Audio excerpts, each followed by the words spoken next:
Today I have a very special guest with me, Alex Goldblatt.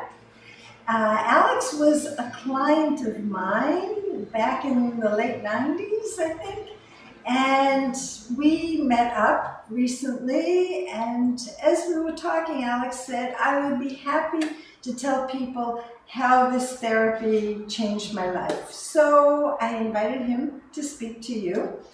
Alex's native language is Hebrew, so we're going to start off in Hebrew, but we'll put subtitles down, and then maybe we'll get into English a little bit as we go along.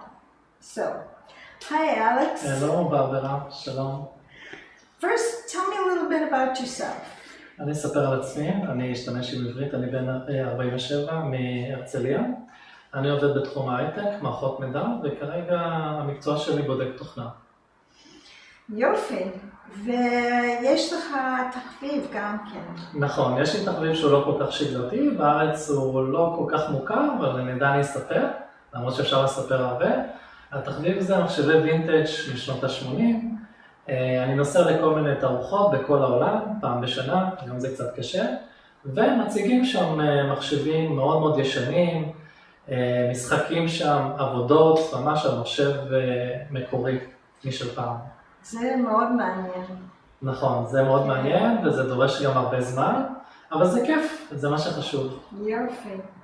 ותספר לנו על הגמגום, על איך זה היה ההיסטוריה שלך, עברת טיפולים לפני שהגעת אליי? כן, אני עברתי טיפולים, אצלי זה בערך התחיל בערך מכיתה ד'-ה', משהו באזור הגיל 7-8.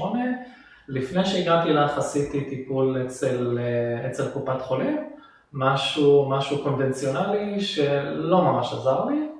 זו הייתה שיטה שהיא לא הייתה נוחה, היא לא הייתה טבעית, היא הייתה מוזרה, והרגשתי שעדיף שלא לדבר מאשר להשתמש באותה טכניקה שפעם הציעו לי, שהייתה ממש גרועה בעיניי. והגמגום השפיע הרבה על החיים שלך? הגמגום השפיע עליי ממש על כל החיים, על כל האספקטים של החיים, אם זה אפילו ללכת אל החנות, לקנות משהו, אז לחשוב אם אני יכול אפילו שלא ללכת, כי אז אני לא צריך להגיד את אותם מילים שאולי קשה לי לומר. שיחות טלפון, הייתי נמנע משיחות טלפון, הייתי נמנע מכל מיני מפגשים חברתיים עם חברים, כי הייתי אומר, וואי, אולי אני אתקע באותו מילה. הפחד שלט בי, הגמגום שלט בי בכל תחומי החיים. זה דבר שטלפון מפריע להרבה אנשים. אולי פחות היום, בגלל שכל אחד יש לו את הטלפון. היה לי פשוט פחד שברמת כמעט שיתוק של שיחת טלפון אליי, כי אני כל הזמן התחלתי לחשוב, אם אני אגמגם בשיחה, איך אני אגמגם בשיחה, עם הצד השני, איך הוא יקבל את זה, איך הוא יבין את זה, וזה ממש הפחיד אותי ברמה חברתית ממש. אז הטיפול שעברתי איתי, Dynamic Stuttering Therapy, זה היה שונה מהטיפולים אחרים? זה היה פעם ראשונה של טיפול שונה לחלוטין ממה שאני חשבתי, ממה שאני הכרתי. הטיפול מאוד עזר לי בצורה משמעותית. אני הבנתי מה זה דיבור, הבנתי את כל התהליכים של דיבור טבעי, והבנתי איך אני צריך לשנות גם את המיינדסט, וגם טיפולים שונים שהיו מרכיבים של אותו קורס, שעזרו לי לדבר בצורה הרבה יותר ברורה, קלה, והורידו לי בעצם את כל הפחדים שהיו לי. אז היה שילוב בין ללמוד איך לדבר טבעי והמיינדסט, איך לשנות את בדיוק, זה בדיוק מה שרציתי להגיד. זה היה גם שילוב של השינוי של המיינדסט, מבחינה הוליסטית מנטלית, כלומר, קצת לשנות תחושות, הרגשות כלפי הגמגום, או כל מיני הנחות יסוד שגויות לגבי הגמגום, וגם טיפול איך להפעיל את כל המרכיבים של הדיבור, אם זה הגרון, אם זה הפה, בצורה טבעית כמובן, לא על ידי טכניקה ולא על ידי טריקים ולא על ידי שטיקים, אלא בצורה טבעית כמו שכל אחד מדבר. ומה התפקיד של המטופל בתוך כל זה, ומה התפקיד של הטיפול? אפשר לחלק בין שתי תפקידים?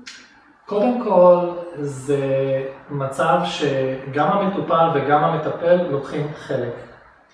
המטופל, לפי דעתי, צריך לשנות כל מיני קונבנציות ישנות לגבי הדיבור, לשים את זה כרגע בצד, לבוא מוכן, להקשיב.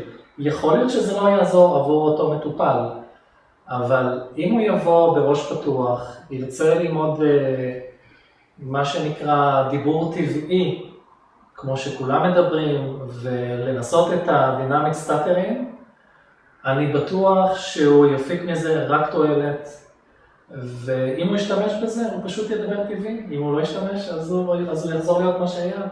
ואני רוצה להגיד עלייך שהיית מטפלת עם המון סבלנות, הסברת בעצם לכל המשתתפים בצורה מלאה, מפורטת, מדויקת, עם הרבה אהבה, עם הרבה חום וגם עם המון סבלנות, וזה עוזר בצורה ממש מעולה. אתה נוסע לחו"ל, so you speak English sometimes. I speak in English sometimes, yeah. So let's just go a little bit, give some advice to our listeners who speak English. From my point of view, first of all, I was stammering very much in my early days when I was a child, throughout almost for a long time, till I made your course for the dynamic stuttering. I think if people will do this course and will be with open mind, it will change the mindset and the point of view about speaking. They can gain a lot of it. They can use it. They can use it in all kind of aspects of the day. If it's a phone, if it's in the job, speaking with friends, with colleagues, with family, with friends, in social parties. So you don't see that now it's situational, that whether or not you're going to stutter. Yeah, because I don't think about all the external things that can affect me. I'm speaking naturally. I don't mind if there is a crowd or maybe a little people. Or a video. Or a video. This is because when I change my point of view about speaking and my mindset about speaking, it changed completely my speaking and my confidence about speaking. So today I feel really free. I don't think about speaking. It came to me very natural. It's very easy. I don't need to think about it or scanning words or scanning sentences. That's really the problem of stuttering. Yeah. All that scanning. Yeah. Yeah, really. Can be so difficult. So how does it feel to speak freely? It's feel amazing. It's feel easy. It's feel very good. It's it's make large all the fun. I can say that today it's even fun to speak.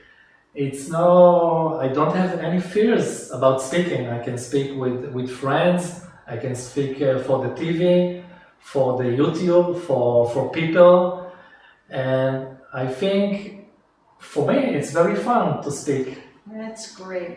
I'm so glad that we got to talk today. Thank you so much for sharing your story with everybody. Thank you very much, Barbara.